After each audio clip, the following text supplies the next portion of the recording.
Okay, so factors of production क्या होता है? चार तरह के हम फैक्टर्स ऑफ प्रोडक्शन की बात कर रहे हैं, बट हमेशा याद रखो ह्यूमन बीइंग अपना नेचर क्या है। अपन यदि पैदल चल रहे हैं तो अपने को साइकिल चाहिए, साइकिल है अपने पास तो अपने को टू व्हीलर चाहिए, टू व्हीलर है बाइक, अच्छी गाड़ी चाहिए, गाड़ी है अच्छी स्पोर्ट्स गाड़ी चाहिए। मतलब अपनी वांट्स कभी खत्म ही नहीं होती, ठीक है। तो वांट्स कैसी होती है? अनलिमिटेड। और रिसोर्सेज कैसे होते हैं? लिमिटेड। तो हमारे पास कोई ऑप्शन नहीं बचता, बस इतना ही ऑप्शन है कि जो रिसोर्सेज हमारे पास है उनको बेस्ट वे में हम यूटिलाइज कैसे करें एंड एफिशिएंट प्रोडक्शन कैसे करें इकोनॉमिकली। दो कीवर्ड यूज किए मैंने अभी, economically that is at reduce cost, efficiently that is reduced wastage के साथ। Okay, so factors of production जो हमको प्रोडक्शन प्रोसेस में हेल्प करते हैं वो क्या चार फैक्टर्स हैं और उसका reward. A very important question for your exam point of view also, और उसी से रिलेटेड मैं पीपीसी भी सिखा दूंगी अभी। सो विल अंडरस्टैंड कि कैसा क्वेश्चन आता है, उसको एड्रेस कैसे करना है, कीवर्ड्स क्या है जो मुझे एग्जाम में यूज करना है। फैक्टर्स ऑफ प्रोडक्शन चार, आप चाहें तो मेरे साथ लिखें। जो भी बच्चा लिखता है खुद के हाथ से उसको मेमोरी में परमानेंट जाएगा, क्योंकि उसने अपने हाथ से लिखा है। मैं नोट्स भी दूंगी, वीडियोस भी दूंगी, बट खुद के हाथ से लिखे हुए का कोई ऑल्टरनेट नहीं है। Okay, land, labour, capital and enterprise.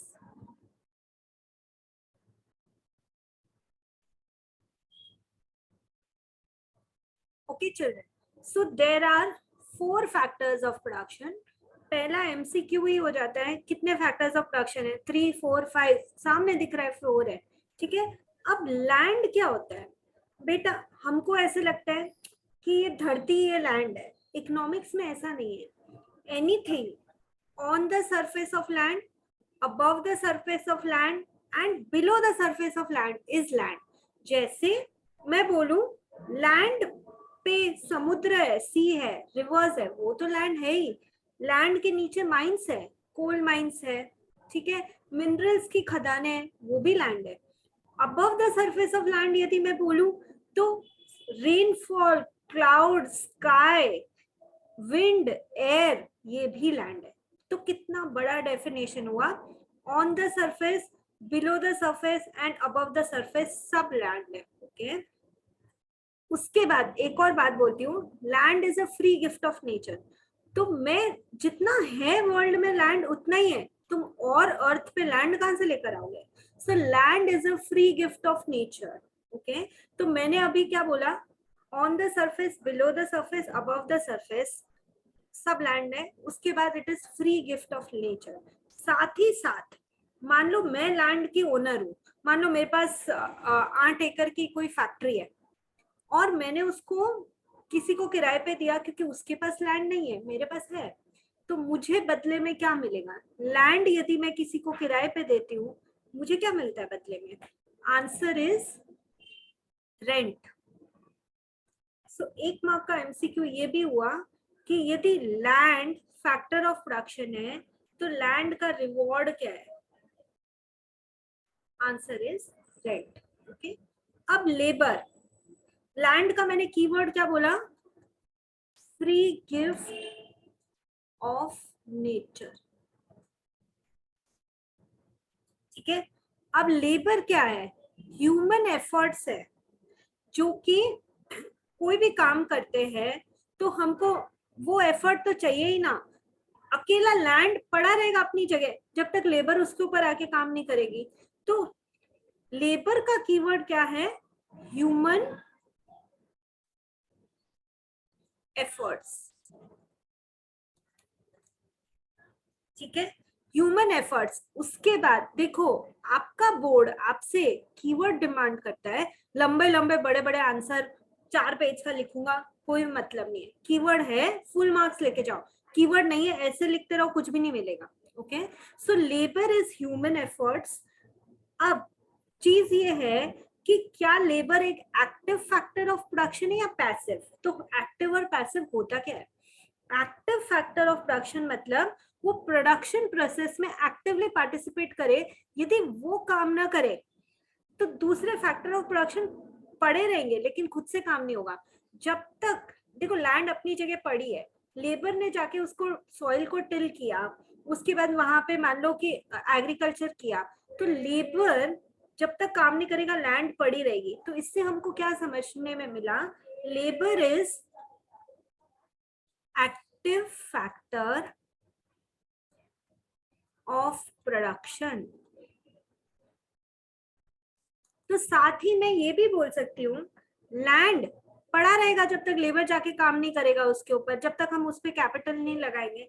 तो लैंड इज, साथ में आप ये भी लैंड के बारे में जब लिखें तो ये लिख सकते हैं, इट इज पैसिव, मतलब वो खुद से काम नहीं करेगी, किसी को आके उस पर काम करना पड़ेगा।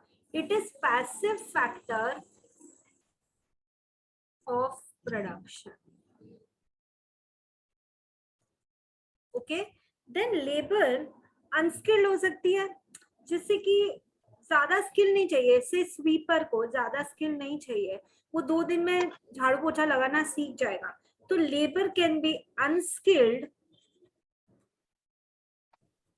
Semi skilled and skilled. अब देखो कुछ कुछ लेबर को, आज मैं खुद चार्टर्ड अकाउंटेंट हूं पर मैं भी लेबर हूं। ओके, सो मैंने कुछ प्रोफेशनल पढ़ाई की है और उसको फिर मैंने नॉलेज ली, उसके बाद मैंने कुछ ट्रेनिंग ली और फिर मैं सीए बनी, मैंने एग्जाम पास किए, तो आई एम ऑल्सो लेबर। तो लेबर जरूरी नहीं है कि खेती बाड़ी मजदूरी कर रहा है, पत्थर उठा रहा है तो ही वो लेबर है, यदि वो दिमाग का काम कर रहा है तो भी वो लेबर है। ओके, तो स्किल्ड लेबर का एग्जांपल क्या होगा, सीए, डॉक्टर, लॉयर, इंजीनियर, ये सब स्किल लेबर है। ठीक है, कारपेंटर वगैरह जो थोड़ी ट्रेनिंग से आप कुछ बन सकते हैं, प्लम्बर, ठीक है, तो ये सेमी स्किल। ओके, अब लेबर का रिवॉर्ड क्या होता है, लेबर काम करता है उसको बदले में क्या मिलता है? Anybody asking anything? अभी का परसों का कल का निकिता, कल का कैन यू पनीर प्लीज बनाया स्विच ऑफ योर माइक? सुबह बनाया था, कोई खाना नहीं खाया। अच्छा लेबर का रिवॉर्ड क्या होता है, लेबर को रिवॉर्ड में क्या मिलता है? It is wages. काम करेगा तो बदले में, फ्री में तो काम नहीं करने वाले, तुम करोगे क्या किसी के लिए फ्री में काम? नहीं, लेबर को बदले में क्या मिल रहा है, वेजेस मिल रहा है। Now let's talk about capital. Capital के लिए मतलब आपको कुछ तो फाइनेंस चाहिए बिजनेस करने के लिए, तो कैपिटल सबसे पहले खुद इंसान ने बनाया है, लैंड को भगवान ने बनाया होगा, कैपिटल तो इंसान ने बनाई है। तो it is man made factor of production. Capital is man-made factor of production.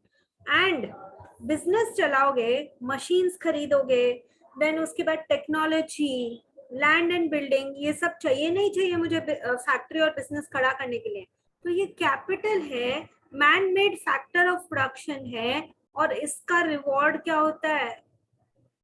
यदि वही पैसा मैं बिजनेस में नहीं लगाती और बैंक में उसकी एफडी करके रख देती तो बैंक वाला मुझे इंटरेस्ट देता ना।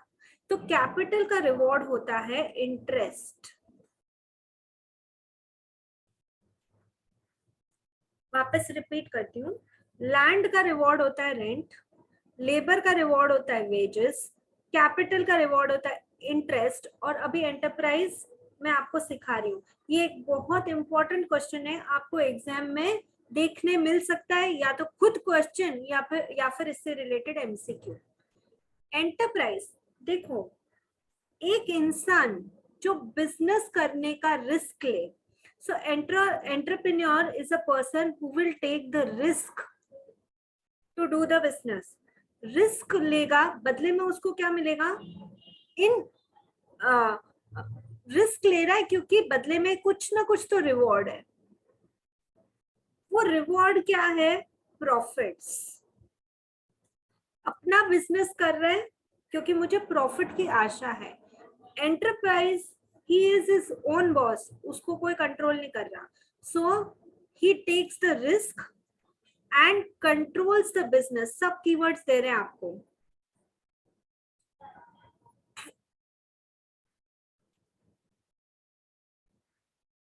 controls the business. Enterprise is a person who will take a risk to do a business in एक आशा में, in expectation of reward which is profits. He controls the business. ठीक है, अब मेरा पॉइंट सिर्फ इतना सा है कि लैंड, लेबर और कैपिटल को काम पे कौन लगाता है? तो आंसर इज एंटरप्राइज काम पे लगाता है। सो एंटरप्रेन्योर वो पर्सन है जो लैंड को, लेबर को और कैपिटल को यूज करके बिजनेस करता है और इसका रिवॉर्ड प्रॉफिट्स है। 1 मिनट में मैं आपको सम अप करके देती हूँ। लैंड का रिवॉर्ड रेंट है, जिसके पास लैंड है वो उसको रेंट पे चढ़ा के पैसे कमा सकता है। लेबर का रिवॉर्ड वेजेस है, कैपिटल का रिवॉर्ड इंटरेस्ट है, और एंटरप्रेन्योर वो इंसान या वो बंदा है जो लैंड, लेबर और कैपिटल को यूज करके बिजनेस करता है, रिस्क लेता है। For reward of profits he controls the business. एक और एग्जाम में क्वेश्चन आता है, what is the main function of entrepreneur? क्या रिस्क लेना, क्या प्रॉफिट कमाना, क्या बिजनेस को कंट्रोल करना, ये सब कीवर्ड्स है। But children, main function of entrepreneur is innovation. नई नई चीजें ढूंढना जिससे ह्यूमन बीइंग की लाइफ आसान हो। अब मैं आपको एग्जांपल देती हूँ कि कभी ना कभी किसी ने बल्ब के बारे में सोचा होगा, कभी ना कभी किसी ने कोई टायर के बारे में सोचा होगा। वो सब इनोवेशन है और फिर उसको कमर्शियली यूज किया फॉर प्रोडक्शन।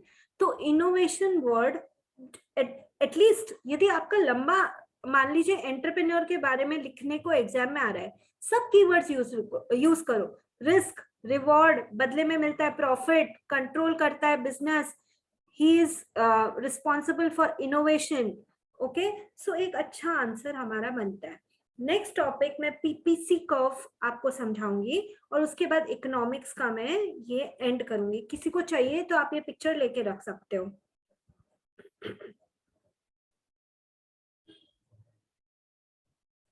ये एग्जाम पॉइंट ऑफ व्यू से ये स्लाइड खुद ही इंपॉर्टेंट है। चलो, now talking about production possibility curve, which in itself अभी लास्ट टर्म के एग्जाम में 8 मार्क्स का क्वेश्चन आया था उस पे बोर्ड्स में। एंड मैंने एक एक्सेल शीट बना के रखी है जो मैं आपको दूंगी। 2015, 16, 17, 18, 19, 20 ऐसे करके हर साल में कौन सा क्वेश्चन कौन से यूनिट से आया था, that I will provide you. तो आपको पता चलेगा कि किस यूनिट का कितना वेटेज है। Can I clear the board? Ma'am, so these all definitions can come in exam? Yeah, most likely you will see it in your first term. Yes, child, it will.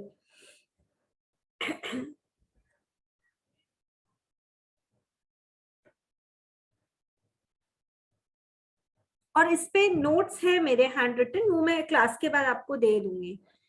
सो चलो, next topic is PPC, production possibility.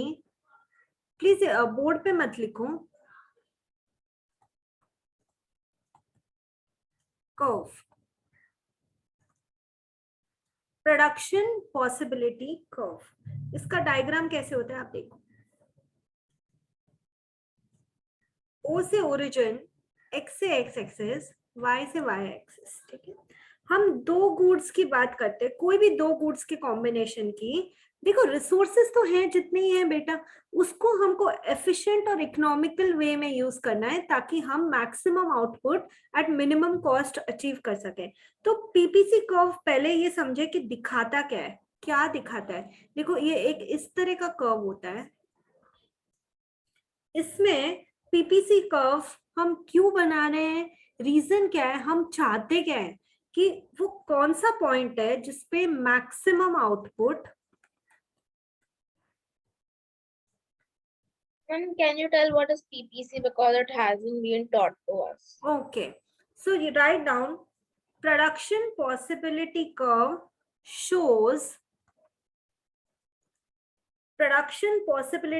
shows maximum output of two types of products.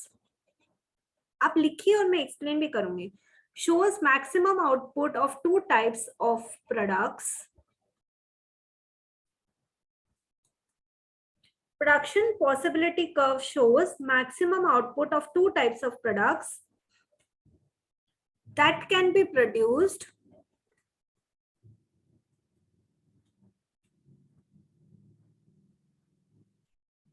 with existing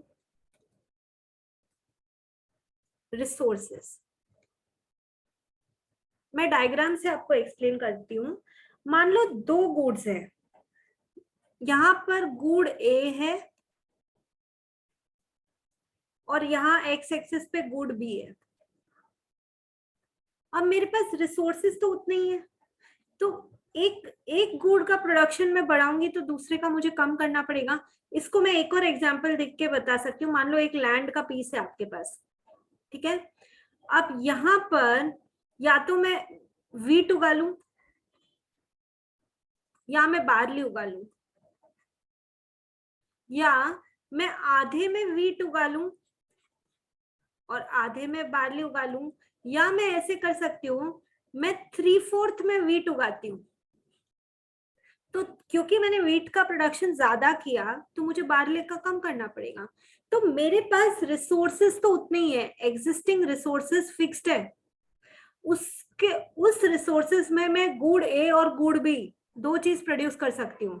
तो मैं क्या combination में उसको produce करूं कि मुझे maximum output मिले. अब यदि मैं गुड ए सारा बना देती हूँ तो मुझे गुड बी नहीं बनाने को मिलेगा, ठीक है. गुड बी सारा बना देती हूँ तो गुड ए नहीं बनाने को मिलेगा, या थोड़ा गुड ए थोड़ा गुड बी बना सकती हूँ. कोई क्वेश्चन है तो कोई पूछ सकता है. Please go ahead and ask. Ma'am, I still did not understand production possibility. Okay fine. सुनो महक, यदि तुम्हारे पास एक लैंड का टुकड़ा है बेटा, ठीक है, वहां का वेदर ऐसा है कि या तो तुम वीट उगा लो उस पे या बार्ले उगा लो, या पूरा वीट उगा लो या पूरा बार्ले उगा लो, ठीक है. दो गुड्स हैं, गुड ए गुड बी, यानी वीट और बार्ली मेरे लिए, ठीक है. तो यदि मैं पूरे मेरे लैंड पे वीट उगाती हूँ तो मुझे बार्ले उगाने नहीं मिलेगा, और पूरा बार्ले No. हाँ, पूरा बार्ले उगाती हूँ तो वीट उगाने नहीं मिलेगा. तो मेरा और या फिर मैं ये ऐसे कर सकती हूँ कि मैंने इतने पोर्शन पे वीट उगाया, दैट इज 1/4 पोर्शन पे मैंने वीट उगाया, तो 3/4 पोर्शन पे मैं बार्ले उगा सकती हूँ. बराबर है? Yes. तो my point is PPC curve क्यों बना रहे हैं. हम ये देख रहे हैं मेरे पास रिसोर्स तो वही है, एक लैंड का टुकड़ा, उसका साइज अभी तुरंत बढ़ने नहीं वाला है, ठीक है. जो है मेरे पास वो है, उस पे मेरे रिसोर्स को यूज करके मैं क्या चीज उगाऊं, कितना गुड ए उगाऊं, कितना गुड बी बनाऊं कि मुझे मैक्सिमम आउटपुट मिले, that will in turn give me maximum profit. कोई भी बिजनेस का एम क्या होता है, वो कंज्यूमर्स को हैप्पी करे और साथ में खुद के लिए प्रॉफिट भी कमाए. तो मेरे पास जो रिसोर्स है, जैसे इस एग्जाम्पल में लैंड का वो टुकड़ा, उसको मैं ऐसे यूज करूं कि गुड ए और गुड बी का ऐसा कॉम्बिनेशन बनाऊं कि मुझे मैक्सिमम आउटपुट मिल जाए. ये मुझे पीपीसी कर्व देख के समझ में आता है. क्या तुमको बात अब समझ में आई? Yes, ma'am. Okay. So good A और गुड बी का, तो मैं इस पॉइंट पे, ये तुम्हारा पीपीसी कर्व है, मैं इस कर्व पे कहीं भी रहूं ना तो ये मेरा ऑप्टिमम आउटपुट होगा. दैट इज जो मैं बेस्ट कर सकती हूँ वो मैं कर रही हूँ.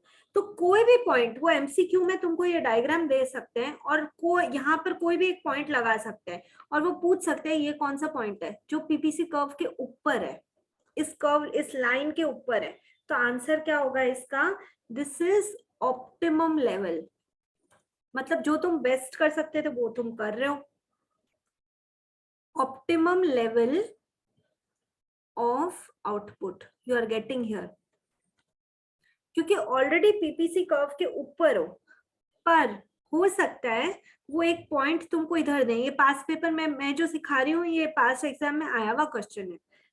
एक पॉइंट वो तुमको अंदर दे सकते हैं और वो पूछ सकते हैं ये क्या है, ये पॉइंट जो पीपीसी के लेफ्ट हैंड साइड में, कर्व के अंदर की साइड में, वो क्या है, और एक पॉइंट वो तुमको पीपीसी के बाहर दे सकते हैं और पूछ सकते हैं ये क्या है। तो तुम्हारा आंसर क्या होगा? देखो, पीपीसी के ऊपर रहना मतलब ऑप्टिमम आउटपुट को अचीव करना, जो तुम बेस्ट कर सकते थे वो तुम कर रहे हो। पीपीसी के अंदर तुम कर सकते थे, फॉर एग्जाम्पल मान लो तुमको 85% आए, तुम्हारी मम्मी बोलती है अरे तेरा कैलिबर तो 95 का था, तो 85 लाया, मतलब तूने अपने रिसोर्सेस को इतना एफिशिएंटली यूज नहीं किया, तो इसलिए जो तुम्हारा परफॉर्मेंस था वो नॉर्मल जो तुम अचीव कर सकते थे उससे कम था। तो any point which is inside the PPC curve, उसका मतलब है तुमने अपने रिसोर्सेस को अंडर यूटिलाइज किया। तो this, what is this showing? Underutilisation लिखो क्योंकि एग्जाम इंपॉर्टेंट है। अंडर यूटिलाइजेशन, ठीक है। एंड मैम बट ये सब हमें अभी 8th में आएगा। हाँ आएगा, क्योंकि फर्स्ट टर्म में है, फर्स्ट यूनिट में है, इसलिए आएगा बेटा। अंडर यूटिलाइजेशन, एंड जो पॉइंट इसके बाहर है उसको हम क्या बोलते हैं? अनअटेनेबल पॉइंट, मतलब ये अभी मेरी रीच से बाहर नहीं है, इट इज अनअटेनेबल पॉइंट। मैं आपको मतलब आप यदि अपना ये देखेंगे पोर्शन, तो यूनिट 1 के अंदर 4 चैप्टर्स है, उस 4 में से ये 4th चैप्टर है। मैंने ये चीज इसलिए डेमो में लिया है सो दैट आपको ग्राफ्स का भी आइडिया हो कि ग्राफ भी होते हैं, उसको पढ़ना और उसको कोई पॉइंट पूछा तो उससे रिलेटेड एमसीक्यू कैसे आंसर करना, वो मैं आपको सिखा रही हूँ। बिकॉज सिर्फ थ्योरी पढ़ के आपको क्या पता चलेगा ये टीचर कैसा पढ़ा रही है, इसलिए मैंने ये पॉइंट लिया। ओके, तो अनअटेनेबल पॉइंट मतलब अभी ये मेरी रीच से बाहर है, ठीक है। तो यदि कोई क्वेश्चन एग्जाम में ऐसा आता है कि आप यहाँ पीपीसी पे हो और आप आगे जाना चाहते हो, मतलब इससे बाहर निकलना चाहते हो, तो मैं क्या करूं? राइट हैंड साइड वाला पीपीसी हमेशा बेटर होगा ना, क्योंकि उसमें आप ज्यादा प्रोडक्शन कर रहे हो, ज्यादा रिसोर्सेस को यूज कर रहे हो, तो राइट हैंड साइड वाला हायर पीपीसी इज बेटर। तो मैं यहाँ से यहाँ आने के लिए क्या करूं? यदि एज अ बिजनेसमैन वो आपसे एडवाइस ले रहा है तो आप क्या बोलोगे? मुझे सबसे पहले अपने रिसोर्सेस बढ़ाने चाहिए, और ऐसा होता है एक मशीन 20 आदमियों का भी काम कर देती है, तो एक पॉइंट आप ये भी बोल सकते हो, टेक्नोलॉजी इंप्रूव करो। Ma'am can we also improve labour? Labour को ट्रेनिंग दो, लेबर शायद आपके पास पहले होगी, लेबर को ट्रेनिंग दो, उसको स्किल्ड लेबर बनाओ, प्रोडक्शन बढ़ेगा आपका, प्रोडक्टिविटी बढ़ेगी आपकी, वो बेटर वे में काम कर सकेंगे, है ना। सो अब वो ये भी पूछ सकते हैं एग्जाम में, इनफैक्ट उन्होंने पूछा है कि आपके देश में सूखा पड़ गया या ड्राफ्ट आ गया या फ्लड आ गया या फेमाइन आ गया, कोई भी नेचुरल कैलामिटी आ गई, ठीक है, क्वेश्चन समझा? नेचुरल कैलामिटी आ गई, पीपीसी कर्व में पॉइंट राइट में शिफ्ट होगा या लेफ्ट में शिफ्ट होगा? आपका आंसर क्या होगा? यदि उस समय आपके देश में फ्लड है या फेमाइन है, नेचुरल कैलामिटी है, पॉइंट यहाँ पे आएगा शिफ्ट होके या बाहर जाएगा? What do you think children?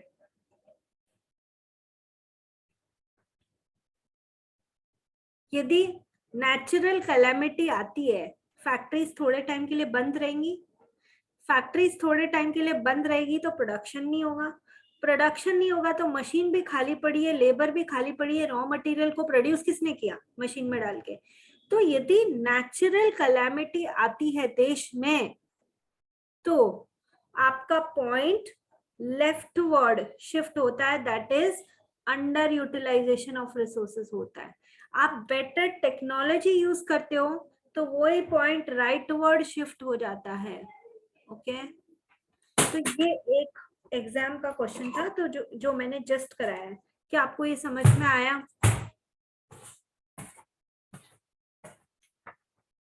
Children, did you understand?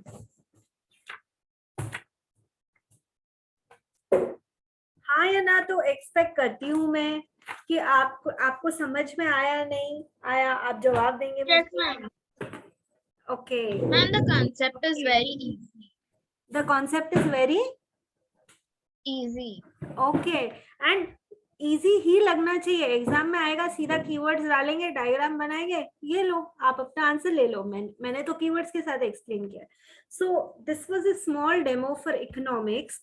After the class, एक मिनट में जस्ट देख लेती हूँ क्लास में कौन कौन बचे हैं। मैं आपको कुछ नोट्स दूंगी एंड उससे आपको और समझ में आएगा। मैंने नोट्स क्वेश्चन आंसर फॉर्मेट में बनाए सो दैट बच्चे को ये समझ में आए कि ये क्वेश्चन है तो इसका ये 2 मार्क्स के लिए कैसे लिखना है, 4 के लिए कैसे, 6 के लिए कैसे, 8 के लिए कैसे, वो आपको समझ में आएगा। हर चीज में एक्सप्लेन करूंगी। I will back up with my personal videos and notes. Okay, so मैं जस्ट देख लेती हूँ क्लास में कौन कौन है, तो मैं उन बच्चों को भेज दूंगी।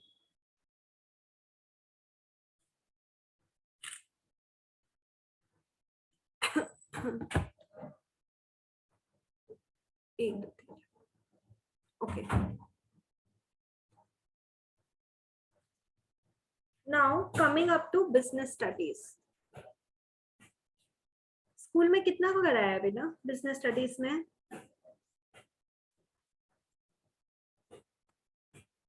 How much have they done? Ma'am business studies में भी उन्होंने just started with need and want, उसके बाद भी उन्होंने cheque, loan and resources of borrowing कराया था। Okay, fine. Market price, selling price, cost price, profit price. So आप ये समझते, मैं आपसे एक सिंपल सा क्वेश्चन बोलती हूँ, क्या आप मेरी बात मानते हैं कि स्कैरसिटी सिर्फ अंडर डेवलप्ड और डेवलपिंग कंट्रीज में होती है, डेवलप कंट्रीज में कोई स्कैरसिटी नहीं होती? यदि मैं ऐसा बोलूँ तो क्या मैं सही बोल रही हूँ? No, ma'am. It can happen in any country. No country is perfect. Why? Because human being का डिमांड तो अनलिमिटेड होता है ना। वो डेवलप कंट्री में भी बैठा है तो भी उसको जो है उससे ज्यादा चाहिए। तो scarcity is a phenomenon which you will see in developed country also, underdeveloped also and developing also. This was a past paper question. उसके बाद एक कॉन्सेप्ट है एडेड वैल्यू का, वो मैं आपको सिखा देती हूँ and it is exam important. मान लो महक की केक बनाने की छोटा सा शॉप है, वो वहां पे केक्स बनाती है। ओके, बट बर्थडे एनिवर्सरी में वो सब केक्स यूज होते हैं, ठीक है। तो अब केक, वो एक केक महक $100 में बेचती है फॉर एग्जाम्पल, ठीक है। केक बनाने के लिए उसको मैदा लगेगा, शक्कर लगेगा, घी लगेगा या बटर लगेगा, व्हाटएवर जो भी मटेरियल्स है, तो उसका मटेरियल $10 का है। देन उसके बाद लेबर कोई ना कोई तो होगा ना जो उस वहां पे काम कर रहा होगा, तो लेबर को उसने $5 और दिया। उसके बाद उसके और भी एक्सपेंस होते हैं,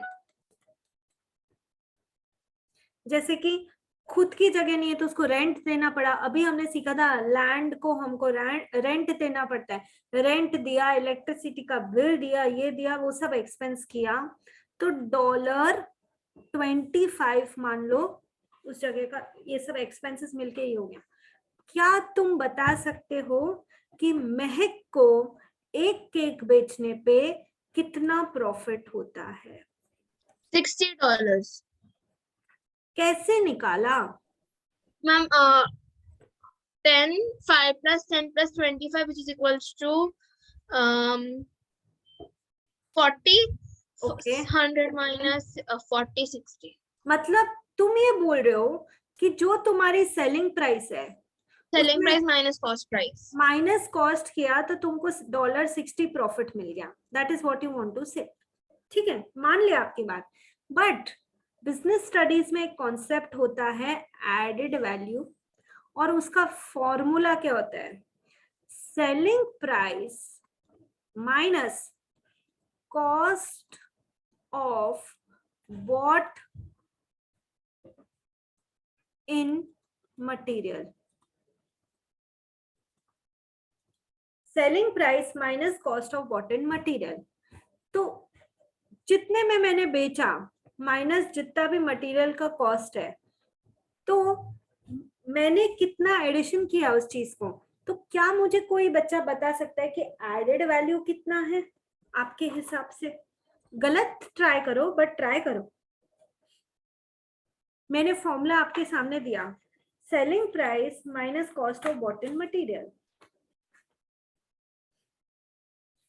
अच्छा, सेलिंग प्राइस कितनी है उस केक की? 100। मटेरियल का कॉस्ट कितना है? 40। क्या मटेरियल 40 है? नहीं, 10। मटेरियल तो 10 है ना यार, सामने सामने दिख रहा है कि मटेरियल तो 10 ही है, बिकॉज बाकी तो लेबर और दूसरे खर्चे हैं। तो प्रॉफिट निकालने के लिए मैं उनको कंसिडर करूंगी, बट यहाँ तो मैं सिर्फ एडेड वैल्यू निकाल रही हूँ। और एडेड वैल्यू का फॉर्मूला मैंने क्या बोला? Selling price minus cost of bought in material. तो मेरा मैदा, घी या बटर या शक्कर सब मिला के $10, तो मैं यहाँ -10 करूंगी। तो एडेड वैल्यू 90। कितने की है? और इसका 90। हाँ, इसका प्रैक्टिकल क्वेश्चन आता है एग्जाम में, आ सकता है $90। सो वो एग्जाम में आपको पूछते हैं what do you mean by added value, उसका आंसर होगा sales minus cost of materials, cost of bought in materials is added value.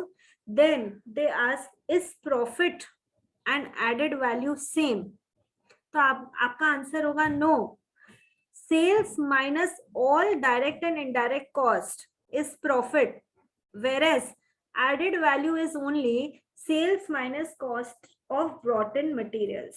या फिर हम ऐसे लिखते हैं difference between selling price and cost of bought in materials is added value। अब हम एक काम करते हैं, बिजनेस स्टडीज में मैंने मेरे chapter wise unit wise notes है, तो आप लोग जिसको भी बिजनेस स्टडीज का थोड़ा सा कि टीचर के नोट्स कैसे हैं वो देखना है, और इकोनॉमिक्स के नोट्स देखना है, आप मुझे व्हाट्सएप, मैंने नंबर दिया है, आप मुझे व्हाट्सएप पे लिखिए please send economics and business notes, तो मैं आपको एक एक चैप्टर का भेजती हूँ, आप देखिए।